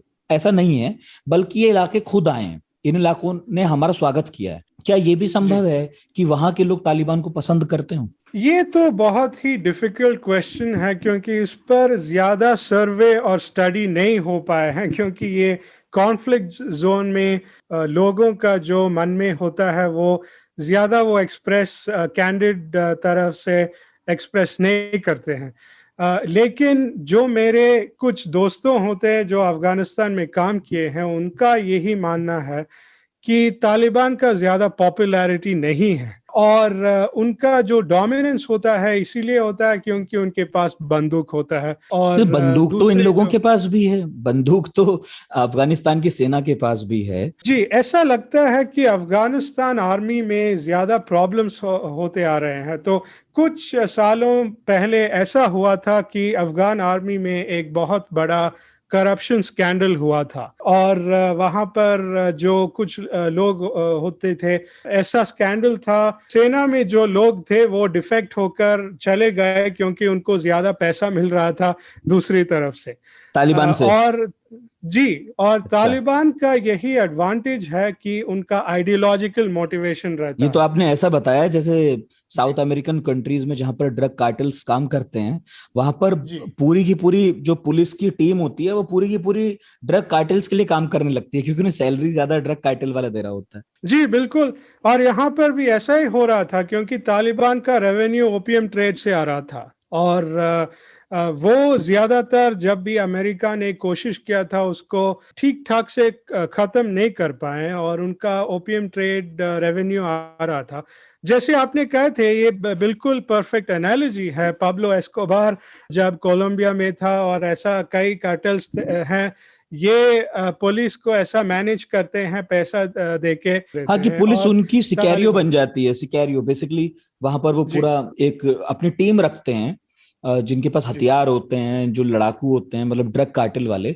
तो कुछ शायद ऐसे तालिबान भी करते होंगे। लेकिन आपकी बात से ना मुझे याद आया, बहुत इंटरेस्टिंग पॉइंट है, पूछूंगा मैं, कि इकोनॉमी कैसे चलती है इस मुल्क की, तालिबान की कैसी चलती है, सरकार की कैसे चलती है, पैसा कहाँ से आता है इन लोगों के पास? अभी तक अफगानिस्तान में ज्यादातर इकोनॉमी नहीं आ पाए, ये अमेरिकन ऑक्यूपेशन के दौरान भी, और ज्यादातर वहां पर इंटरनेशनल एड और डोनेशन से ही चल रहे हैं सरकार। तो यही एक प्रॉब्लम है, जब अमेरिका वापस लौट जाए तो पैसा भी सरकार को कम हो जाएगा, अफगानिस्तान सरकार को, अफगानिस्तान आर्मी को भी। तो उनको ट्रेनिंग दी जाए लेकिन उनका पैसा कम हो जाएगा, और इसी के साथ तालिबान के खिलाफ उनका कंपटीशन भी कम हो जाएगा। तो ये एक प्रॉब्लम है। अफगानिस्तान में पोटेंशियल है, लेकिन इकोनॉमी अगर ठीक ठाक हो जाए, जैसे कश्मीर में टूरिज्म का पोटेंशियल है, ऐसा ही अफगानिस्तान में भी टूरिज्म का पोटेंशियल है। लेकिन अफगानिस्तान में कई सालों से डेमोग्राफिक प्रॉब्लम आ गया है, क्योंकि तालिबान स्कूल्स को ठीक ठाक तरह से चल नहीं दे थे, और कई जो वुमेन हैं उनको एजुकेशन नहीं मिला अफगानिस्तान में। तो अफगानिस्तान में जो लोकल पॉपुलेशन है उसका कम एजुकेशन लेवल है, और इसी के साथ इकोनॉमी पे भी प्रभाव पड़ जाता है। टूरिज्म नहीं हो पा रहे हैं क्योंकि वहाँ पर लड़ाई और जंग बरकरार रख रहे हैं तालिबान और अन्य मिलिशियाज भी। तो यहाँ पर यही प्रॉब्लम है। और तालिबान का तो रेवेन्यू ओपीएम ट्रेड से आ रहा है, तो क्रिमिनल ऑर्गेनाइजेशन ही, क्रिमिनल एक्टिविटी ही वहाँ पर ज्यादातर अब तो किसे ओपीएम बेचते हैं वो, मतलब वो कहाँ ओपीएम बेचते हैं, किसको, कौन खरीदार है उनका? ये तो इंटरनेशनल करते हैं। दुनिया से में सबसे बड़ा ओपीएम मार्केट है वो अमेरिका में है, लेकिन अमेरिका तो बहुत ही दूर है। तो वो यहाँ पर ईरान में बेचकर, पाकिस्तान में बेचकर, भारत में भी उनका कोशिश हुआ है ओपीएम को बेचने की। तो यहीं पर पड़ोस में बेचते आ रहे हैं तालिबान। शायद ऐसा भी हो रहा है कि वो लॉन्ग डिस्टेंस ट्रेड भी कर रहे हैं, अफ्रीका में कर रहे हैं शायद। इतना मजबूत अगर वो कर रहे हैं तो बड़ा मजबूत नेटवर्क है फिर तो, मतलब ये तो कमाल हो गया जी। और ये इसका एक और भी रेवेन्यू स्ट्रीम है, वो है पाकिस्तान। ये बहुत ही कंट्रोवर्शियल है बात करने के लिए, क्योंकि पाकिस्तान इसको डिनाई कर देंगे, लेकिन पाकिस्तान में यूएन में ज्यादातर सैंक्शंस और फाइनेंशियल एक्शन टास्क फोर्स में भी इसीलिए डाल रहे हैं कई सालों से, क्योंकि पाकिस्तान से तो बिल्कुल स्पॉन्सरशिप आता है तालिबान को। और वहाँ पर जो आईएसआई और सीआईए के बीच में जो अंडरस्टैंडिंग आ रहे हैं कई सालों से, अमेरिका तो पाकिस्तान को ज्यादा मिलिट्री एड देते हैं और पाकिस्तान वो मिलिट्री एड कुछ इस्तेमाल करते हैं तालिबान को देकर। तो ऐसा भी रेवेन्यू स्ट्रीम आता है। लेकिन अफगानिस्तान का जो सरकार है उसका तो ज्यादातर अमेरिका से ही तो डोनेशन मिलता है, या फिर भारत से भी डोनेशन मिलता है थोड़ा सा। लेकिन करप्शन के तरफ एक आइडियोलॉजिकल यूनिटी चाहिए अफगानिस्तान सरकार को, एक यूनिफाइंग नेशनल आइडेंटिटी चाहिए, जैसे तालिबान को आ रहा है। अच्छा, तालिबान के अंदर भी क्या उसी तरह से चीजें बटी हुई हैं जैसे हमारे यहाँ नक्सलियों में है कि कोई एक ग्रुप होगा जो सत्ता संभालेगा, फिर कोई आर्मी का प्रमुख होगा, कोई प्रशासन का प्रमुख होगा, अदालतों में न्यायाधीश नियुक्त किए जाएंगे? क्या इस तरह से है या फिर कुछ बिखराव है? आईसिस के बारे में भी हम सुनते थे कि बहुत स्ट्रक्चर्ड वे में चलता है वो सब कुछ। तालिबान तो ऐसा लगता है कि तालिबान तो कम स्ट्रक्चर्ड है, बहुत ही बिखरा हुआ है। जब अगर आप आईसिस को कंपेयर करें या फिर अलकायदा को कंपेयर करें, क्योंकि उनका ये इंस्टीट्यूशनल स्ट्रक्चर ज्यादा अच्छा नहीं है, क्योंकि वो ज्यादातर गोरिल्ला फोर्सेस होते हैं और कई सालों से केव्स में रहते आ रहे हैं, तो उनको गवर्नेंस का एक्सपीरियंस भी नहीं है उनके पास और इसका स्पेस भी नहीं आ रहा है। तो वो तो एक मिलिशिया की तरह फंक्शन करते हैं, सरकार की तरह नहीं। आईसिस तो ज्यादातर सरकार की तरह फंक्शन कर रहे थे। का एक इंजीनियरिंग डिपार्टमेंट भी था और ऐसा रिक्रूटमेंट हो रहा था आईसिस में कि स्ट्रेटेजिक रिक्रूटमेंट हो रहा था। जैसे आजकल तो कई कंपनीज रिक्रूट करते हैं, अगर आप एचआर प्रोफेशनल है तो एचआर में जाके काम कर सकते हैं, अगर आप इंजीनियरिंग प्रोफेशनल है तो इंजीनियरिंग डिपार्टमेंट में जाके काम कर सकते हैं। आईसिस तो ऐसा एक कॉर्पोरेट स्ट्रक्चर की तरह फंक्शन कर रहे थे और उनका कई इंजीनियर्स, फॉरेन फाइटर्स जो थे वो सीरिया और इराक में जाके इंजीनियरिंग काम में उनको एंगेज किए थे। लेकिन अच्छा। तालिबान का ऐसा एक एडवांटेज नहीं है। अच्छा, मुझे लगा ऐसा होगा शायद, क्योंकि वो लोग पहले सरकार चलाते थे तो उनके यहाँ पर अपने मंत्री थे कई। मुझे याद है कि कंधार का जो प्लेन हाईजैक हुआ था और हमारे यहाँ से जसवंत सिंह गए थे, तो उनके पास भी अपना विदेश मंत्री था। आज उनके पास स्पोक्स पर्सन वगैरह हैं, लेकिन तब तो मंत्री हुआ करते थे उनके पास। खैर जी बिल्कुल। अब तो जब 20 साल आ गए हैं, लेकिन मैं ये बात कह रहा हूं कि तालिबान का जो एक प्रोफेशनल या फिर टेक्निकल कैपेबिलिटी है वो कम है। तो ये एक पॉलिटिकल लॉबी की तरह लोगों को मिनिस्ट्री, मंत्री वगैरह वगैरह दे देते हैं और उनका अंदर ये ऐसा पॉलिटिकल हाउस ऑफ कार्ड्स की तरह फंक्शन करते हैं। लेकिन इंस्टीट्यूशनल स्ट्रक्चर मेरे हिसाब से थोड़ा सा कमजोर है। और जब इतनी बात हो ही गई तो मैं थोड़ा सा सरकार के बारे में बात कर लेता हूँ। तो जैसे हमने देखा कि हामिद करजई साहब जो हैं एक बड़ा चेहरा रहे सरकार के, उन पर इल्जाम लगे कि भाई अमेरिका के पिट्ठू हैं और क्या क्या, और 2001 से 2014 तक उन्होंने ठीक ठाक शासन किया। और हामिद करजई के बाद 2014 में वहां पर भी चुनाव हुए, भारत में भी हुए, और पहली बार हुआ कि बड़े शांतिपूर्ण ढंग से सत्ता का हस्तांतरण हो गया। मतलब जो पावर ट्रांसफर था उसमें वायलेंस नहीं हुआ और अशरफ गनी बने फिर। तो मैं आपसे समझना चाह रहा हूं कि हमने तालिबान पर भी बात कर ली, इधर जो लोग हैं जो तालिबान से लड़ रहे हैं, हामिद करजई जैसे, अशरफ गनी जैसे, इनकी क्या ताकत है, इनकी क्या कमजोरी है? देखिए, ये लोगों का ज्यादा टेक्निकल कैपेबिलिटीज होते हैं, बहुत ही एजुकेटेड होते हैं। अशरफ गनी जो राष्ट्रपति अब है, वो तो एजुकेशन एंथ्रोपोलॉजिस्ट है, एजुकेशन के साथ कोलंबिया यूनिवर्सिटी में उनका डिग्री आया था। तो बहुत ही एजुकेटेड लोग होते हैं अफगानिस्तान सरकार में। लेकिन यहाँ पर एक यही कमजोरी है कि अगर इनको मिलिट्री स्ट्रक्चर, मिलिट्री माइट मिल जाए तो अफगानिस्तान का जो सरकार है वो बहुत ही अच्छी तरह से फंक्शन कर सकते हैं, क्योंकि उनका टेक्निकल कैपेबिलिटीज है, ज्यादा ट्रेनिंग भी मिल रहे हैं अमेरिका से, भारत से, और एजुकेटेड इंडिविजुअल्स भी है वहां पर। थोड़ा सा इंस्टीट्यूशनल स्ट्रक्चर भी बरकरार रख रहे हैं। ज्यादा पहले कुछ थोड़ा सा इंटरनल पावर स्ट्रगल हो रहा था, लेकिन अब ज्यादातर पावर स्ट्रगल नहीं हो रहा है। सब मानते हैं कि सिर्फ तालिबान उनका नंबर 1 एनिमी है। लेकिन इनका ज्यादा से ज्यादा कमजोरी यही है, मिलिट्री बहुत ही कमजोर है उनका। और जैसे हामिद करजई साहब या अशरफ गनी साहब आते हैं, तो ये सब किस एथनिक ग्रुप को रिप्रेजेंट करते हैं? ये भी तो बहुत फर्क पड़ता होगा ना वहां पर, कि हम तालिबान को सपोर्ट करेंगे क्योंकि हम तो पश्तून हैं, और हम अशरफ गनी या हामिद करजई को इसलिए सपोर्ट करेंगे क्योंकि वो उसी ग्रुप से आते हैं जिससे हम आते हैं। ये सब भी तो बहुत जटिलताएं पैदा करता होगा। अशरफ गनी तो पश्तून है, और मेरे हिसाब से ज्यादातर पश्तून ही यहाँ पर पॉलिटिकली पावरफुल होते हैं, क्योंकि उनके पास लैंड होल्डिंग ज्यादा होता है। जैसे पाकिस्तान में पंजाबीज जो है, उनका पॉपुलेशन में उतना ज्यादा मेजॉरिटी नहीं है, लेकिन पॉलिटिकल डिस्पेंसेशन में पंजाबीज को पाकिस्तान में ज्यादातर डिस्प्रोपोर्शनेट पावर होता है। तो पश्तून का भी ऐसा ही लगता है अफगानिस्तान में, मेरे हिसाब से। ओके, एक छोटा सा ब्रेक और लूंगा और फिर झांकेंगे इतिहास की खिड़की से अफगानिस्तान की तरफ, और मोहम्मद जीशान से पूछेंगे कई ऐसे सवाल जो इस मुल्क के फ्यूचर से जुड़े हुए हैं। अजी सुनते हो? सुनो सुनो सुनो, सुनो, सुनिए, कहिए कहिए ना, सुनिए। खबरों, किस्सों और पॉडकास्ट का नया ठिकाना, आज तक रेडियो, सुनता है सारा जहां। सुनिए।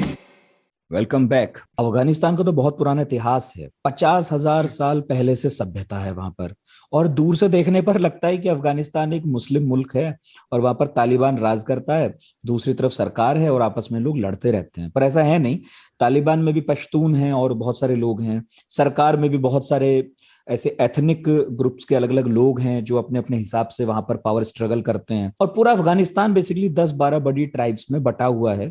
कुछ पाकिस्तान के साथ जो सीमा है वहां पर पश्तून रहते हैं, ईरान के साथ कुछ और लोग रहते हैं, हजारा तो बाकायदा तालिबानियों से लड़ते रहे, मारे गए, उनके बड़े लीडर्स हुए। नॉर्दर्न अलायंस जो एक बड़ा अलायंस था जिसने अमेरिका के साथ मिलकर तालिबान से युद्ध किया, उसमें हजारा बहुत सारे थे।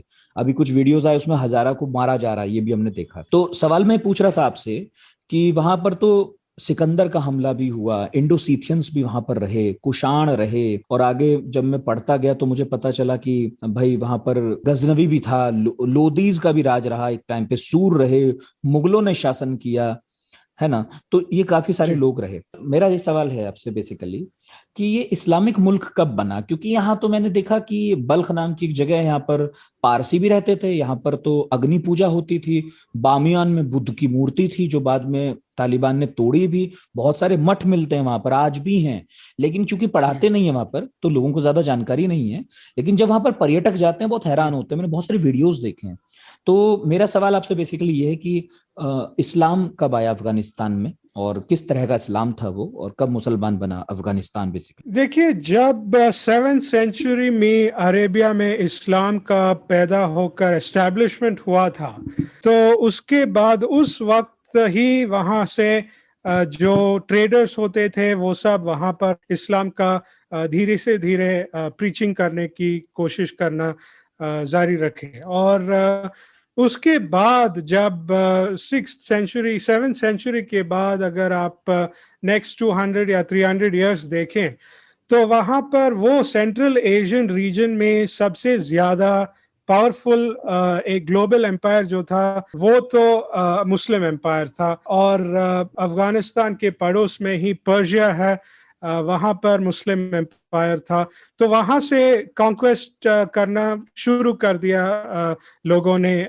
सफरिड मुस्लिम्स कहते हैं 870 एडी को काबुल को कॉन्कर किया था सफरिड मुस्लिम्स जो ईरान से आए थे, आज का ईरान से आए थे। और वहाँ से ऐसा ही ईस्टवर्ड्स और नॉर्थवर्ड्स नॉर्थ ईस्ट साइड में ऐसा इस्लाम का एक एक्सपेंशन हुआ था। लेकिन इसमें दिलचस्प बात यही है कि जब अफगानिस्तान में पहले इस्लाम आए थे वो एक तरह से सिंक्रेटिक इस्लाम था, और दुनिया में कई जगह में ऐसा ही इस्लाम का एक्सपेंशन हुआ था। इंडोनेशिया में जो इस्लाम था वो थोड़ा सा डिफरेंट था अरेबियन इस्लाम से, कुछ लोकल इन्फ्लुएंस थे। केरला में भी ऐसा ही कुछ लोकल इन्फ्लुएंस थे, और अफगानिस्तान में भी ऐसा ही कुछ लोकल जो ट्राइबल प्रैक्टिसेस था उसका भी इन्फ्लुएंस था। एक तरह से डाइवर्स सिंक्रेटिक इस्लाम था वहाँ पर। और उसके बाद जब मंगोल्स आए थे, मंगोल्स भी ऐसा ही इस्लाम का प्रैक्टिस कर रहे थे। उनका भी इस्लाम एक ज्यादातर स्ट्रिंजेंट और स्ट्रिक्ट इस्लाम नहीं था। मंगोल्स का इस्लाम भी ऐसा ही एक कुछ लोकल इन्फ्लुएंस्ड एक सिंक्रेटिक इस्लाम था।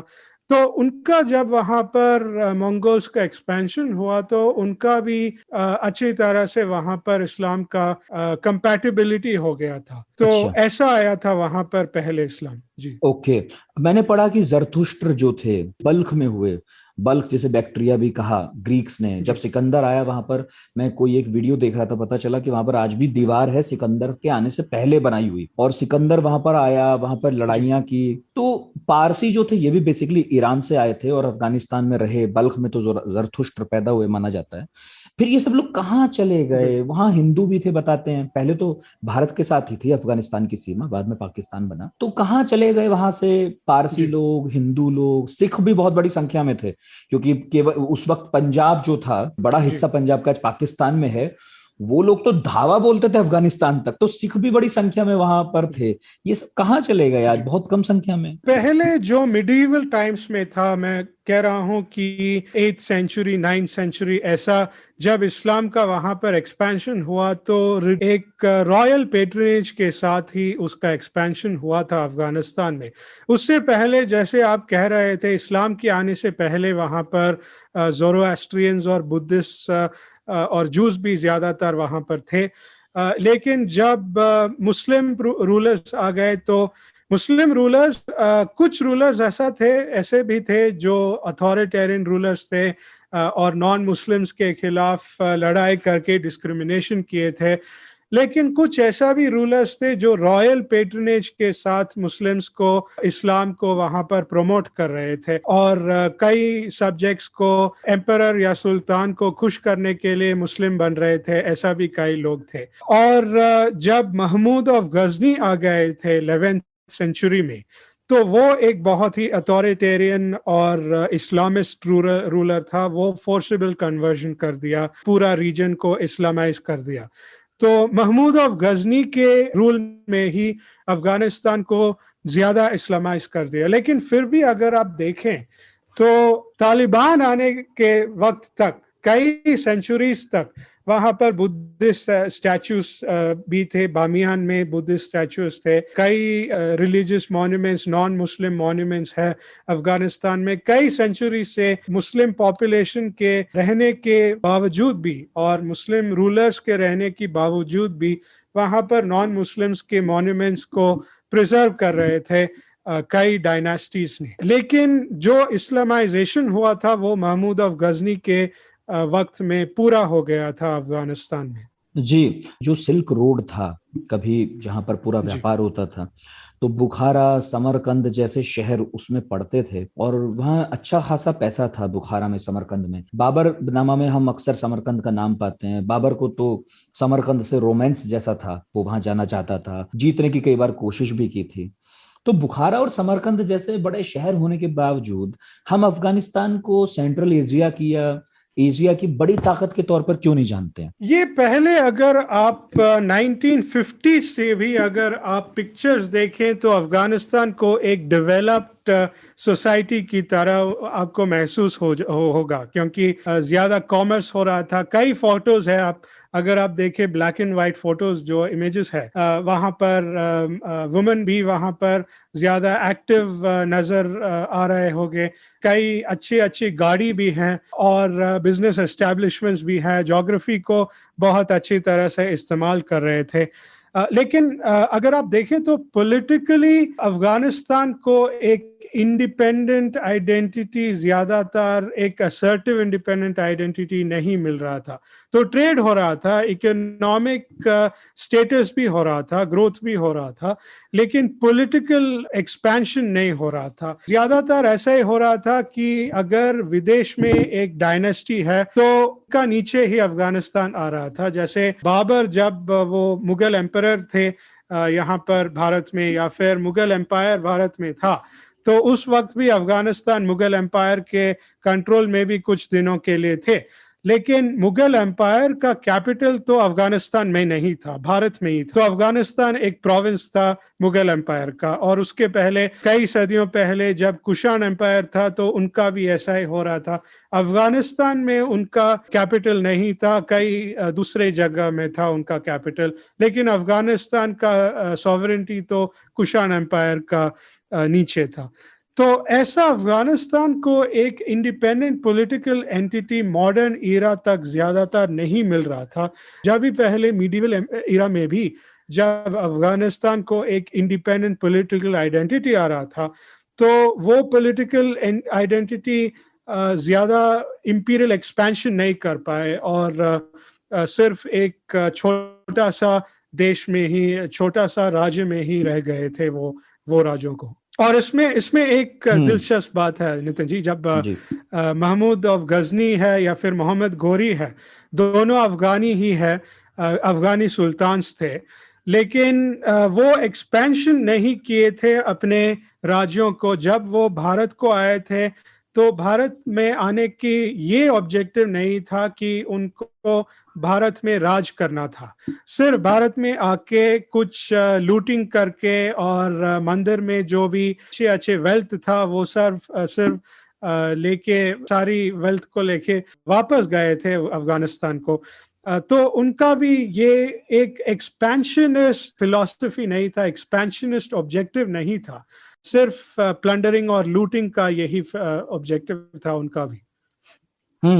और मैं देख रहा था कि अफगानिस्तान पर भी कई दफे हमले हुए, जैसे नादिर शाह ने भी हमला किया वहां पर, कंधार को कैप्चर कर लिया, ये सब हुआ।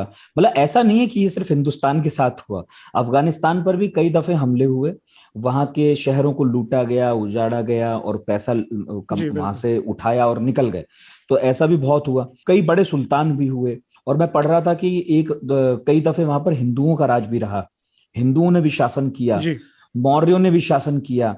तो अफगानिस्तान का बेसिकली भारत के साथ एक सांस्कृतिक संबंध है, बहुत पुराना संबंध है, और आज भी वहां के लोग भारत के साथ अपनी करीबी मानते हैं, जितनी पाकिस्तान से नहीं मानते शायद। इसका क्या कारण है? इसका यही कारण है कि काबुल और अफगानिस्तान से भारत के साथ ज्यादातर ट्रेड हो रहा था, और ये ट्रेड ऐसा हो रहा था, रविंद्रनाथ टैगोर जी शायद ये एक शॉर्ट स्टोरी लिखे थे, काबुली वाला उसका नाम है। और ये इसका कॉन्टेक्स्ट यही है कि काबुल से ट्रेडर्स जो आए थे, अफगानी, पश्तून, पठानी ट्रेडर्स जब आए थे भारत को, वो कोलकाता में जाके सेटल हुए थे और वहां पर व्यापार करके कई सालों तक वहां पर रह के शायद उनके डिसेंडेंट्स भी वहां पर पैदा हुए थे। और ऐसा एक म्यूचुअल ज्यादातर ट्रैवल हो रहा था अफगानी ट्रेडर्स का भारत के साथ, और वो भारत में आके अपने सेटलमेंट भी किए थे। लेकिन जब भी काबुली वाले या पठानी भारत में आकर सेटल करे तो उनका जो एक अफगानी आइडेंटिटी है वो उसने खोया नहीं। तो एक लिंकेज जैसा हो गया है। शाहरुख खान आज भारत बॉलीवुड में एक बहुत ही बड़ा फिल्म स्टार है, लेकिन शाहरुख खान का भी पठानी एंसेस्ट्री है। इरफान पठान जो भारत को क्रिकेट में खेल रहे थे, उनका भी पठानी एंसेस्ट्री है। और ये लोग जब भारत में कई जनरेशन्स के बाद भी वो अब भारतीय मानते हैं, इंडियन नेशनल आइडेंटिटी मानते हैं, लेकिन फिर भी उनका एक कल्चरल आइडेंटिटी और लिंकेज है वो अफगानिस्तान के साथ है, वो इन लोगों ने आज तक नहीं खोए हैं। तो इसी कारण ये ज्यादातर एक कल्चरल लिंकेज है। और इसका दूसरा कारण ये है कि पाकिस्तान के साथ भारत का पॉलिटिकल डिफिकल्टीज कई सालों से हैं, हॉस्टिलिटीज है, और पाकिस्तान से भारत नए लोग नहीं आ सकते हैं, भारत से पाकिस्तान उतना आसान नहीं जा सकते हैं, और कॉन्फ्लिक्ट भी हुए हैं।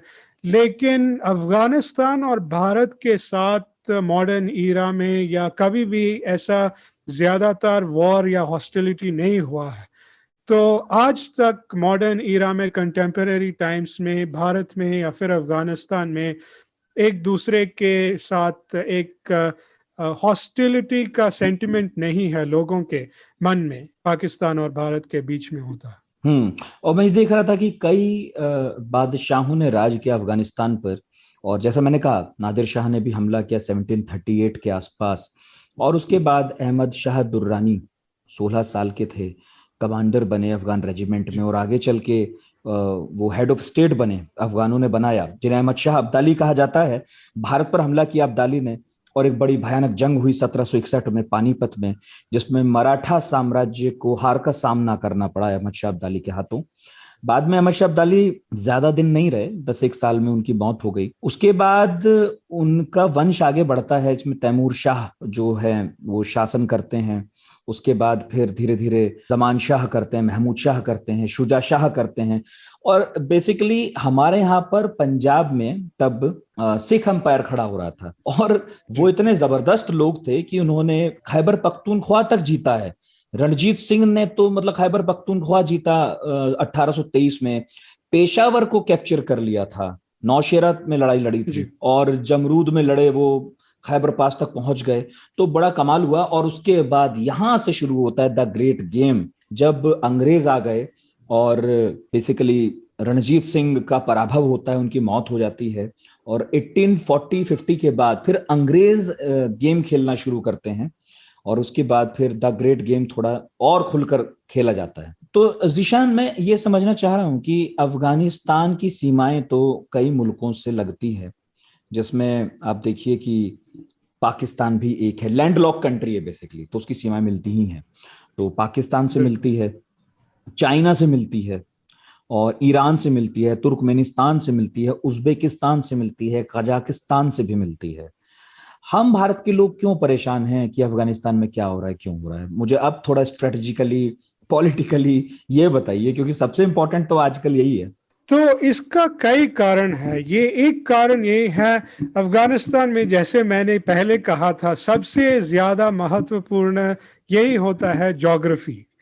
तो भारत को आज भी अफगानिस्तान के सबसे ज्यादा महत्वपूर्ण बात ज्योग्राफी होता है, क्योंकि अफगानिस्तान ही भारत को सेंट्रल एशिया जाने की गेटवे हो जाएगा। पाकिस्तान के साथ भारत का ज्यादा हॉस्टिलिटीज है, तो भारत ने ईरान के साथ स्ट्रेटेजिक पार्टनरशिप करने की कोशिश कर रहे हैं, और इसी के साथ चाबहार प्रोजेक्ट भी अग्रीमेंट किए थे। और उस अग्रीमेंट में एक एक्सटेंशन है कि ईरान से ट्रांजिट होके अफगानिस्तान जाके, अफगानिस्तान की तरह से सेंट्रल एशिया जाके वहाँ का एनर्जी रिसोर्सेज भारत टैप करने की कोशिश कर रहे हैं, और पाकिस्तान को बाईपास करके ऐसा जाने की कोशिश कर रहे हैं। तो अफगानिस्तान में अगर पॉलिटिकल इंस्टेबिलिटी हो गया, तो ये ज्योग्राफिकल कनेक्शन जो है ईरान से सेंट्रल एशिया तक, ये बहुत ही डिफिकल्ट हो जाएगा, प्रॉब्लमैटिक हो जाएगा। तो ये एक कारण है ज्यादातर। दूसरा कारण यही है कि जब तालिबान पहले वहां पर राज कर रहे थे, रिजीम कर रहे थे, तो उस वक्त तालिबान ने जो कश्मीर में मिलिटेंट्स होते हैं, प्रो पाकिस्तानी मिलिटेंट्स और एक्सट्रीमिस्ट होते हैं, उनको वहां पर अफगानिस्तान में सेफ हेवन मिला था। तो पाकिस्तान तालिबान को सपोर्ट करते हैं और तालिबान अफगानिस्तान में कश्मीरी मिलिटेंट्स को सेफ हेवन दे देते हैं। और जो भी मुजाहिदीन सोवियत यूनियन के खिलाफ लड़ते थे, वो जंग के बाद जब तालिबान के राज हो रहा था, उस वक्त वो वहां पर बेस सेटअप करके कश्मीर में जाके लड़ रहे थे पाकिस्तान के सपोर्ट के साथ। मतलब तो एक वक्त ऐसा भी आया है जब तालिबानी भारत के खिलाफ भी लड़े हैं कश्मीर तक पहुंचकर। तालिबान डायरेक्टली नहीं लड़े हैं, लेकिन तालिबान अपने अफगानिस्तान में सेफ हेवन के इस्तेमाल करने के लिए दिए हैं, ताकि जैसे एलईटी है फॉर एग्जाम्पल। हाँ, मतलब जैसे ओसामा बिन लादेन को उसने अपने यहाँ पनाह दी, इसी तरह बिल्कुल, से बिल्कुल उनके यहाँ भी कैंपिंग करने हमारे यहाँ से लोग जाते होंगे, बेसिकली वहां पे ट्रेनिंग करते होंगे। अच्छा, इसके अलावा मैंने सुना भारत का बहुत सारा पैसा लगा है, संसद भवन भारत बना रहा है वहां पर, और कई जगह पर बड़ी बड़ी सड़कें भी भारत बना रहा है। वो प्रोजेक्ट भी सब फंस जाएंगे, ऐसा लग रहा है?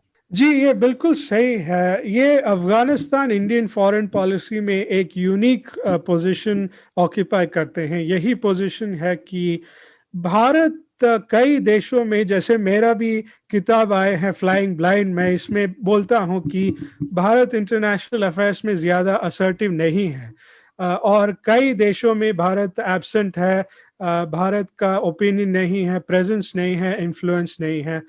अफगानिस्तान ये एक यूनिक केस है। भारत किसी भी देश में डेमोक्रेसी के सपोर्ट करके बात करते हैं, लेकिन ज्यादा एक्शन नहीं लेते हैं। लेकिन अफगानिस्तान में भारत प्रो डेमोक्रेसी एक्शन लिए हैं, और कई एक्शन लिए हैं। एक यही है संसद भवन, जो बहुत ही फेमस है, लेकिन इसका अलावा भी वहाँ का मीडिया सेक्टर को डेवलप करने के लिए भारत बहुत सारा पैसा के इस्तेमाल किए हैं, और पॉलिटिकल इलेक्शन कमीशन को ट्रेनिंग भी दिए हैं वहाँ पर भारत ने। तो डेमोक्रेसी प्रमोशन करने की एक ही जगह मिलता था भारत को, ये है अफगानिस्तान। और अफगानिस्तान को एक सक्सेस स्टोरी बनकर भारत अपने इन्फ्लुएंस और क्रेडिबिलिटी को यूएन में और मल्टीलैटरल सिस्टम में ज्यादा करने की कोशिश कर रहे थे। लेकिन अब अगर तालिबान आ गए तो शायद तालिबान के रिजीम में डेमोक्रेसी का रोल कम हो जाएगा, या फिर डेमोक्रेसी ही नहीं हो सकता। ये भी एक पॉसिबिलिटी है, और जो भी इन्वेस्टमेंट हुए हैं ये वेस्ट हो जाएगा भारत का। ओके, अच्छा, एक बड़ा कारण तालिबान का भारत के प्रति बहुत सहानुभूतिपूर्ण ना होना शायद ये भी तो होगा कि भारत एक सेक्युलर कंट्री है, जबकि पाकिस्तान उसी की तरह एक इस्लामिक राष्ट्र है। लेकिन इसी में मुझे एक लाइन जोड़नी, और बताइएगा कि अफगानिस्तान उस डूरेंट लाइन को तो नहीं मानता है जिसको पाकिस्तान मानता है। उसके और अफगानिस्तान के बीच में एक सीमा है और अंग्रेजों ने बनाई थी, तो पश्तून उसको नहीं मानते हैं, क्योंकि इधर भी पश्तून है उधर भी पश्तून है डूरेंट लाइन के। और उनका ये कहना है कि हम पश्तून सब भाई भाई हैं, तो जो पाकिस्तान की तरफ के पश्तून है वो भी हमारे हैं, तो हमारी लाइन तो और उधर तक जाती है। तो वो पाकिस्तान के लिए जो बात उसके फायदे में जाती है वो बात उसके नुकसान में भी जाती है क्या? ये तो बहुत ही इंटरेस्टिंग सिचुएशन है। इसका ऐसा ही मैनेजमेंट हुआ है पाकिस्तान की। पाकिस्तान तालिबान का एक मेंटोर जैसे आ रहे हैं कई सालों से, और जब तालिबान अमेरिकन ऑक्यूपेशन के दौरान, जब तालिबान हाइडिंग में था, तो वो ज्यादातर तालिबान के लीडरशिप पाकिस्तान में ही हाइडिंग में था, और वहाँ का जो टेरेन है उसको इस्तेमाल करके वहाँ पर घुस रहे थे पाकिस्तानी सिक्योरिटी के साथ। तो ये जो बॉर्डर डिस्प्यूट है ये ज्यादातर प्रॉब्लमैटिक नहीं बने, प्रायोरिटी नहीं बने, और ऐसा मैनेजमेंट करते आ रहे हैं। लेकिन अगर मेरे हिसाब से तो पाकिस्तान का यही स्ट्रैटेजी है कि पाकिस्तान के स्पॉन्सरशिप और सपोर्ट के अगर नहीं है तो तालिबान वीक हो जाएंगे, कमजोर हो जाएंगे, और उनका जो राज है वो बरकरार नहीं रख पाएंगे। तो पाकिस्तान का ये लेवरेज है और पाकिस्तान यही लेवरेज को इस्तेमाल करते आ रहे हैं। और अगर तालिबान मजबूत हो गए और लेजिटिमेट हो गए अफगानिस्तान सरकार में, तो उनका लेवरेज बढ़ जाएगा, बार्गेनिंग चिप भी बढ़ जाएगा, नेगोशिएट कर सकते हैं पाकिस्तान के साथ। और उस वक्त तो ये बॉर्डर डिस्प्यूट शायद थोड़ा सा प्रॉब्लमेटिक हो सकता है। पाकिस्तान का ये इंटरेस्ट है कि तालिबान को अपने कब्जे में रखें, थोड़ा सा कमजोर रखें, लेजिटिमेसी ना दें उनको, ताकि उनको पाकिस्तानी सपोर्ट की जरूरी पड़े। अभी तो खैर स्पिन बोल्डाक जैसी जगहों पर पाकिस्तान के झंडे भी दिखाई दे रहे हैं तालिबान के झंडों के साथ। तो पाकिस्तान हालांकि मना कर रहा है कि भाई हम इनके साथ नहीं हैं, लेकिन पहले भी सबूत मिलते रहे कि परवेज मुशर्रफ ने सिपाही भेजे तालिबान के समर्थन के लिए, और अभी भी पाकिस्तान के झंडे दिखाई दे रहे हैं। भाई जाहिर है पाकिस्तान क्यों चाहेगा उसके झंडे दिखाई दे तालिबान के साथ, कटघरे में खड़ा होगा। लेकिन तालिबान के ऊपर तो ऐसा कोई प्रेशर नहीं कि वो नहीं कर सकता, उसे जो करना है वो करता है। चाइना की क्या पॉलिसी है, चाइना क्या कर रहा है उसमें, क्योंकि उसकी भी एक सीमा लगती है और उसकी तरफ वीगर मुसलमानों वाला मामला भी है। जी बिल्कुल, चाइना का पॉलिटिकल या सिक्योरिटी इंसेंटिव भी है और इकोनॉमिक इंटरेस्ट भी है। इकोनॉमिक इंटरेस्ट यही है कि belt and road initiative Afghanistan से ही जाता है। तो अगर अफगानिस्तान, और कुछ दिन पहले जून में ही चाइना के गवर्नमेंट सरकार ने ये अनाउंसमेंट किया था कि अफगानिस्तान में बेल्ट एंड रोड इनिशिएटिव का इन्वेस्टमेंट करेंगे पहली बार। और जो भी अब चल रहा है सीपेक का या फिर दूसरा बेल्ट एंड रोड इनिशिएटिव का प्रोजेक्ट, सब अफगानिस्तान में अगर पॉलिटिकल इंस्टेबिलिटी हो गया तो वो प्रोजेक्ट्स को कंटिन्यू नहीं कर पाएंगे चाइना। यहाँ पर भी यही तो एक ही महत्वपूर्ण फैक्टर है, वही है ज्योग्राफी। क्योंकि अगर अफगानिस्तान में प्रॉब्लम हो गया तो चाइना को कनेक्टिविटी नहीं मिलेगा मिडिल ईस्ट तक या यूरोप तक। दूसरी बात यही है कि जैसे आपने कहा था, उइगुर मुस्लिम्स जो शिनजियांग में रहते हैं, कुछ सेपरेटिस्ट फैक्शंस होते हैं, एक्सट्रीमिस्ट फैक्शंस होते हैं जो अलकायदा के एफिलिएट होते हैं।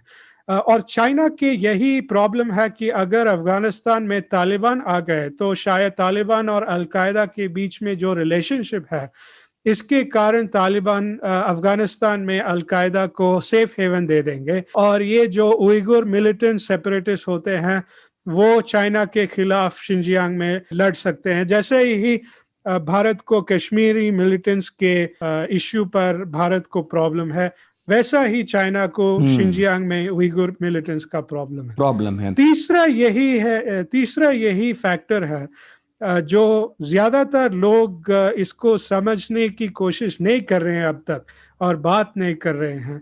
अमेरिका के एब्सेंस में इस रीजन में सबसे बड़ा और सबसे इन्फ्लुएंशियल मिलिट्री इन्फ्लुएंशियल एक जो पावर है ये चाइना ही है। रशिया जो है, रशिया का ज्यादातर फोकस ईस्टर्न यूरोप पर मिलता है क्योंकि वहां पर क्राइमिया का प्रॉब्लम है, यूक्रेन का प्रॉब्लम है, यूरोप के साथ ज्यादातर प्रॉब्लम्स है। तो उनका फोकस सेंट्रल एशिया या अफगानिस्तान पर कम है। तो चाइना का ही ज्यादातर प्रेजेंस है। और अमेरिका के जो जाने की वैक्यूम है ये चाइना अब फिलअप कर सकते हैं। चाइना को एक अपॉर्चुनिटी है अफगानिस्तान में कि भाई अब अगर देखें तो अमेरिका 20 साल रहकर कुछ कर नहीं पाए और अब अमेरिका की हार मान रहे हैं ये अफगान वॉर, तालिबान वापस आ रहे हैं वगैरह वगैरह। और चाइना का यही अपॉर्चुनिटी है कि अगर चाइना तालिबान को कंट्रोल कर सके और अफगानिस्तान में थोड़ा सा पॉलिटिकल स्टेबिलिटी के मेंटेनेंस और कंट्रोल कर सकें तो चाइना का स्टेट्समैनशिप और इन्फ्लुएंस और क्रेडिबिलिटी ज्यादा हो जाएगा। चाइना बोल सकते हैं इंटरनेशनल स्टेज पर कि भाई देखें अमेरिका वहां पर आके सेना को लेकर वहां पर आके कुछ नहीं कर पाए, लेकिन हम अपनी इकोनॉमिक रिलेशनशिप और इकोनॉमिक इंसेंटिव्स के साथ तालिबान को कंट्रोल कर सक रहे हैं और अफगानिस्तान को एक सक्सेस स्टोरी का मॉडल को लेकर इंटरनेशनल स्टेज पर जा सकते हैं, अमेरिकन मॉडल के एक कंपटीशन की तरह। और रशिया जो लंबे टाइम तक वहां पर प्लेयर बना रहा और हाल के दिनों में अलग थलग है, लेकिन ऐसा नहीं है कि एक्टिव नहीं है, उसके लिए क्या देखते हैं आप, क्या फायदे में है क्या नुकसान में? मुझे तो लगता है कि रशिया अब ज्यादातर प्रॉक्सी प्लेयर्स के साथ ही वहां पर एक्टिविटी करने की कोशिश करेंगे। रशिया के सबसे बड़ा फॉरेन पॉलिसी ऑब्जेक्टिव यही है कि अमेरिका के खिलाफ लड़े, तो ईस्टर्न यूरोप में अमेरिका के खिलाफ लड़े, नेटो को वीकन करे, यही उनका ज्यादा फोकस है। अफगानिस्तान में जब तक नेटो फोर्सेस थे तो अफगानिस्तान को रशियन इंटरेस्ट में था, और जब अब अमेरिका वापस चल गए तो रशिया यही मानते हैं कि अमेरिका की हार गए और रशिया का खुश। अब रशिया, शायद मेरे हिसाब से रशिया अब कम एक्टिविटी करेंगे, थोड़ा सा वाइंड अप कर देंगे, और ईरान के साथ रशिया अपने थोड़ा सा मीडिएशन करेंगे, कोऑर्डिनेशन करेंगे।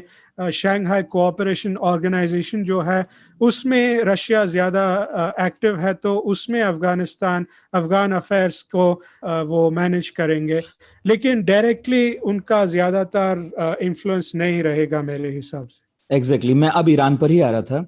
ईरान बहुत बड़ा प्लेयर है अब अफगानिस्तान में, उसके साथ क्या आपको लग रहा है क्यों वो इतना दिलचस्पी दिखा रहा है? तो ईरान और अफगानिस्तान के एक बहुत ही इम्पोर्टेंट बायलैटरल बॉर्डर है, और वो रेस्ट्रिक्टिव बॉर्डर भी है।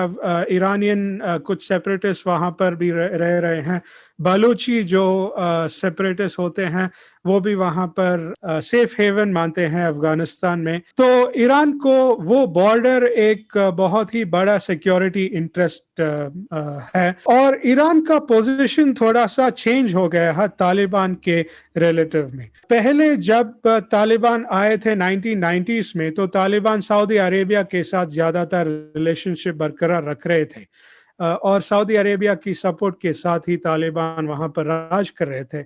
लेकिन पिछले कई सालों में तालिबान और सऊदी अरेबिया के बीच में कुछ डिफरेंसेस आ गए हैं। तालिबान थोड़ा सा इंडिपेंडेंट अपने पॉलिसीज कर रहे हैं, तो सऊदी अरेबिया को ये अच्छा नहीं रहा, तो तालिबान और ईरान के बीच में थोड़ा सा ज्यादा रिलेशनशिप आ गया है। तालिबान के कुछ लीडर्स भी गए थे तेहरान में कुछ सालों पहले, डायलॉग भी किए थे। जब डोनाल्ड ट्रंप के साथ डायलॉग हो रहा था तो उस वक्त भी तालिबान और ईरान के बीच में डायलॉग हो रहा था। तो तालिबान और ईरान का अब रिलेशनशिप ज्यादा मजबूत है compare to 1990s। Finally Britain वगैरह का तो वहां कुछ बहुत स्टेक है नहीं। अमेरिका पर आते हैं। आखिरी सवाल भी है मेरा, क्यों अमेरिका को फाइनली एग्जिट करना पड़ा? क्या अमेरिका ने पाया, क्या उसने खोया? अब वो किस तरह से अफगानिस्तान में रोल प्ले करेगा? बहुत सारे लोग कह रहे हैं कि तालिबान के साथ जो उसने अंडरस्टैंडिंग दिखाई है, जाहिराना तौर पर जो दिखाई है, उसके पीछे बहुत बड़ी लंबी चौड़ी गहरी स्क्रिप्ट्स लिखी गई हैं, और सब कुछ तय किया है उसने कि तालिबान कब्जा कर ले और अपने हिसाब से देश को चलाए। तो ये एक बार थोड़ा सा धुंधल का साफ कीजिए। देखिए, अमेरिका का अफगानिस्तान में मिक्स्ड बैग रिकॉर्ड है। थोड़ा सा जीत भी गए और बहुत सारा हार भी गए। जब 9/11 के बाद अमेरिका ने अफगानिस्तान में घुसे तो वो एक इमोशनल इन्वेजन था, इमोशनल डिसीजन किए थे अल-कायदा को खत्म करने के लिए। ऐसा ही इराक में भी जाके घुस गए थे अमेरिका, और दोनों जंग जब साइमल्टेनियसली जा रहे थे तो अमेरिका पर ज्यादा प्रभाव पड़ रहा था। कुछ एस्टिमेट्स बोलते हैं ट्रिलियंस ऑफ डॉलर्स का खर्चा हुआ है अमेरिका को अफगानिस्तान और इराक में। और अफगानिस्तान में पहले यही इंटरेस्ट था कि वहां पर जो भी टेररिस्ट एलिमेंट्स है जो अमेरिका के खिलाफ टेरर अटैक कर सकते हैं 9/11 की तरह, उनको खत्म करना चाहिए। वही प्राइमरी इंटरेस्ट था अमेरिका को। तो जब 2011 में ओसामा बिन लादेन के खिलाफ ऑपरेशन करे थे, सक्सेसफुल ऑपरेशन किए थे, तो अमेरिका का बहुत ही बड़ा ऑब्जेक्टिव वहां पर खत्म हुआ था, और उसके बाद अलकायदा बहुत ही कमजोर हुए हैं। तो ये बहुत ही बड़ा जीत हासिल किए हैं अमेरिका वहां पर। लेकिन इसका फ्लिप साइड है कि अमेरिका ये भी चाह रहे थे कि अफगानिस्तान में पॉलिटिकल स्टेबिलिटी सस्टेनेबल हो जाए, ताकि वहां पर कभी भी ऐसा एक टेररिस्ट नेटवर्क नर्चर करने की अपॉर्चुनिटी और स्पेस नहीं मिले।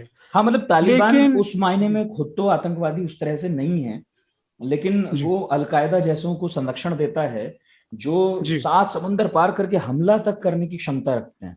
जी बिल्कुल। और बड़ी दोस्त, और हमने बात नहीं की इस बारे में, लेकिन अमेरिका और तालिबान की तो बहुत दोस्ती थी ना।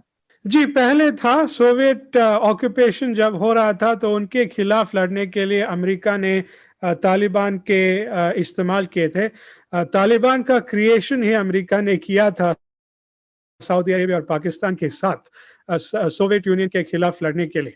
तो तालिबान और अमेरिका के तालिबान ने अमेरिका पर डायरेक्टली टेररिस्ट अटैक नहीं किए हैं। सिर्फ अमेरिका जब ऑक्यूपेशन किए थे तो अमेरिकन ट्रूप्स के खिलाफ तालिबान अटैक किए थे। लेकिन अमेरिका की अभी यही डर है कि अगर सस्टेनेबल पॉलिटिकल स्टेबिलिटी नहीं आया अफगानिस्तान में तो शायद फिर से आईसिस और अल-कायदा ऐसा टेररिस्ट ऑर्गेनाइजेशन का ग्रोथ हो सकता है। आज नहीं तो कल, कई सालों के बाद फिर से अमेरिका को वहां से टेररिस्ट थ्रेट आ गए होंगे। तो यही एक लॉन्ग टर्म थ्रेट है और फिर से शायद ये साइकिल रिपीट हो जाएगा और फिर से हम वापस बैक टू द फ्यूचर हो जाएंगे। मतलब आप ये कह रहे हैं कि एग्जिट होकर भी अमेरिका पूरी तरह एग्जिट नहीं होगा? जी बिल्कुल, ऐसा ही कह रहा हूं। जी तो ठीक है ज़ीशान, आखिर में बस मुझे आपसे यही पूछना है कि आपकी काबुल में बात होती है अपने दोस्तों से, वो अब लौट आए हैं, आपने न्यूयॉर्क में भी रहकर बहुत सारी पढ़ाई लिखाई की इस बारे में, आज भी लगातार नजरें बनाए रखते हैं, आपको अफगानिस्तान का भविष्य कैसा दिखाई देता है? पॉजिटिव नहीं हूं अफगानिस्तान के भविष्य को लेकर। इसीलिए मैं पॉजिटिव नहीं हूं क्योंकि वहां पर एक सस्टेनेबल इंस्टीट्यूशनल स्ट्रक्चर नहीं आया है आज तक। और अगर तालिबान वापस आ गए, जैसे मैं पहले कह रहा था, तालिबान का भी कई फैक्शंस है, मॉडरेट और एक्सट्रीमिस्ट है, और इस वक्त तो मॉडरेट फैक्शन को वो ज्यादातर प्रेजेंट कर रहे हैं और एक्सट्रीमिस्ट फैक्शन थोड़ा सा कंट्रोल में रह रहे हैं। लेकिन बाद में मेरे हिसाब से एक्सट्रीमिस्ट फैक्शन मिलिटरीली सुपीरियर है और अगर ये तालिबान राज करने के लिए आ गए तो एक्सट्रीमिस्ट फैक्शन का इन्फ्लुएंस ज्यादा होगा क्योंकि उनके पास मिलिटरी स्ट्रेंथ है, तो एक्सट्रीमिस्ट फैक्शन फिर से आ जाएंगे।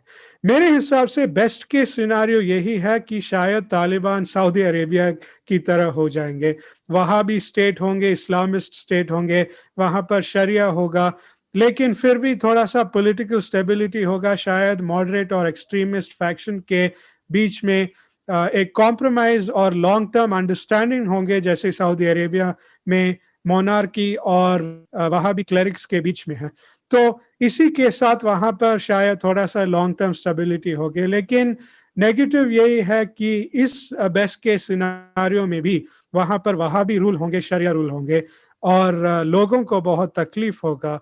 और जो भी डाइवर्सिटी है अफगानिस्तान में, सऊदी अरेबिया में ज्यादा डाइवर्सिटी नहीं है जैसे अफगानिस्तान में है, और ये डाइवर्सिटी फिर से तालिबान के खिलाफ शायद रेबेलियन भी कर सकते हैं और फिर से वहां पर पॉलिटिकल इंस्टेबिलिटी हो जाएगा। तो बहुत ही ब्लीक फ्यूचर है मेरे हिसाब से।